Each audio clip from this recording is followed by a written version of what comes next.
একদিকে ল্যাজে গোবরে অবস্থা ইউনূস সরকারের, অন্যদিকে দেখা যাচ্ছে যে গদিতে টিকে থাকতে আবার নয়া নাটক ইউনূসের। 2026 30 জুন পর্যন্ত পদে থাকতে চান ইউনূস, আর সেজন্যই আবারও ডেডলাইন বাড়ালেন মোহাম্মদ ইউনূস। 2026 জুনের মধ্যেই বাংলাদেশে নাকি নির্বাচনের পর পদে থাকবেন না ইউনূস, এমনই মন্তব্য বাংলাদেশের প্রেস সচিব শফিকুল আলমের। চলতি বছর ডিসেম্বর থেকে এবার 2026 পদে থাকতে বারবারই কুমিরের কান্না মোহাম্মদ ইউনূসের। মানে পদে তাকে থাকতে হবে এবং এইভাবে দুর্নীতি করতেই হবে, আর তার জন্য একের পর এক নাটক মোহাম্মদ ইউনূসের। গদিতে টিকে থাকার জন্য একের পর এক নাটক করে যাচ্ছে মোহাম্মদ ইউনূস। এবার 2026 30 জুন পর্যন্ত পদে থাকতে চান তিনি এবং আবারও ডেডলাইন বাড়ালেন মোহাম্মদ ইউনূস। 2026 জুনের মধ্যেই বাংলাদেশে নাকি নির্বাচন হবে এবং সেই নির্বাচনের পরে তিনি আর পদে থাকবেন না, এমনটাই মন্তব্য শোনা গেল বাংলাদেশের প্রেস সচিব শফিকুল আলমের মুখ থেকে। উনি একটা ডেডলাইন দিয়েছেন এবং আমি কালকেও বলেছি, আজকেও বলছি, বারবার বলছি, উনি এক কথার মানুষ। উনি বারবার বলেছেন যে জুন 30-এর পরে ইলেকশন যাবে না।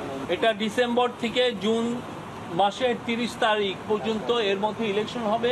ওই জুন মাসের 30 তারিখে জুলাই মাসের 1 তারিখে যাবে না। এটা যখন সময় আসবে উনি রোডম্যাপ বা যেটা শিডিউল সেটা ঘোষণা করবেন। ইউনূস সাহেব, প্রফেসর ইউনূস জানিয়েছেন উনি জুন মাসের 30 তারিখের পরে থাকবেন, একদিনও থাকবেন। আমরা যখন পূর্ণ সংস্কার করতে পারবো দেখবেন যে ইলেকশন এগুলো বিষয়েও আমরা মানুষের আস্থা পাবো। পদ্মাপাড়ে অস্থিরতা চলছে। চট্টগ্রাম বন্দর নিয়ে চাপানোতর চরমে। বন্দরে বেসরকারীকরণ সিদ্ধান্তের বিরুদ্ধে তীব্র হচ্ছে প্রতিবাদের ঝাঁজ। আর পারদ চড়তেই মুখ খুললেন এবার ইউনূসের প্রেস সচিব। দাবি করে বললেন যে বন্দর কাউকে দেওয়া হচ্ছে না। আপনারা ইন্ডিয়াতে স্বাস্থ্যের জন্য যান না, কিন্তু বন্দর না এখানে আর কেউ আসতে পারবে না। ভাই, আমাদের চিকিৎসা দরকার, তো এই হৃৎপিণ্ডের চিকিৎসার দরকার, কাল বিদেশি ডাক্তার আনতে হবে। তো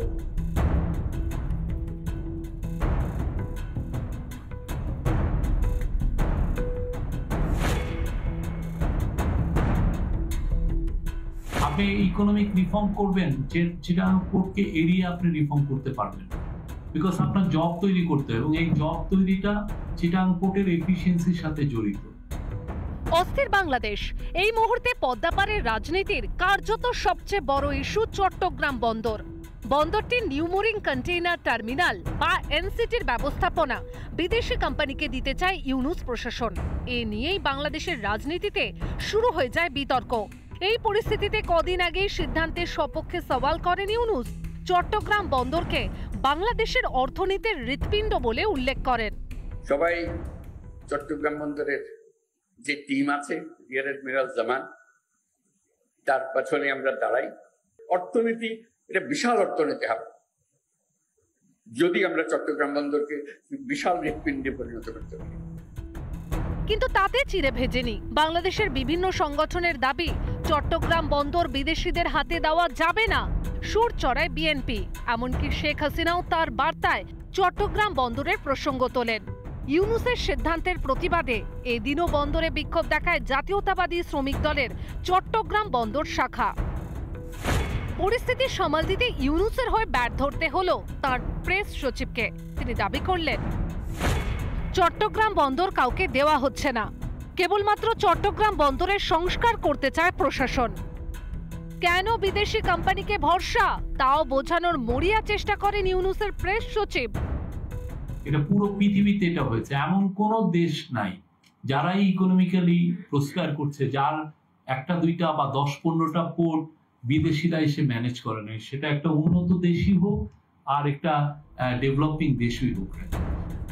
কদিন আগে বাণিজ্যে বাংলাদেশকে বিরাট ধাক্কা দিয়েছে ভারত। এদেশের সব স্থলবন্দরের দরজা ঢাকার জন্য বন্ধ করে দিয়েছে দিল্লি। সেক্ষেত্রে চট্টগ্রাম জলবন্দরের ওপর চাপ বাড়বেই, কিন্তু চলতি পরিস্থিতিতে সেখানেই অচলাবস্থা, যা সামলাতে হিমশিম খাচ্ছে ইউনূস প্রশাসন। রিপাবলিক বাংলা। একের পর এক চ্যালেঞ্জ, ল্যাচে গোবরে দশা হচ্ছে ইউনূস প্রশাসনের। সেনার সঙ্গে দ্বন্দ্বের মধ্যেই মাথা ব্যথার কারণ হচ্ছেন এবার খোদ সরকারি কর্মীরাই। নতুন অধ্যাদেশ প্রত্যাহারের দাবিতে আন্দোলনের ঝাঁজ বাড়ছে পদ্মাপাড়ে।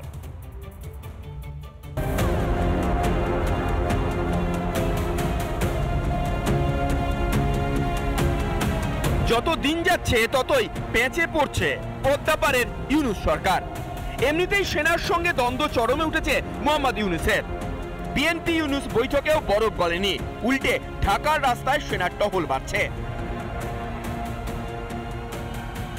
এরই মধ্যে তদারকি সরকারের মাথা ব্যথা বাড়াচ্ছে খোদ সচিবালয়ের কর্মী ও আধিকারিকদের আন্দোলন। তদারকি সরকারের উপদেষ্টা পরিষদ কর্তৃক অনুমোদিত সরকারি চাকরি অধ্যাদেশ 2025 বাতিলের দাবিতে লাগাতার আন্দোলন করছেন খোদ সচিবালয়ের কর্মী এবং আধিকারিকরা। রবিবার ছিল সরকারি কর্মী ও আধিকারিকদের বিক্ষোভ আন্দোলনের দ্বিতীয় দিন।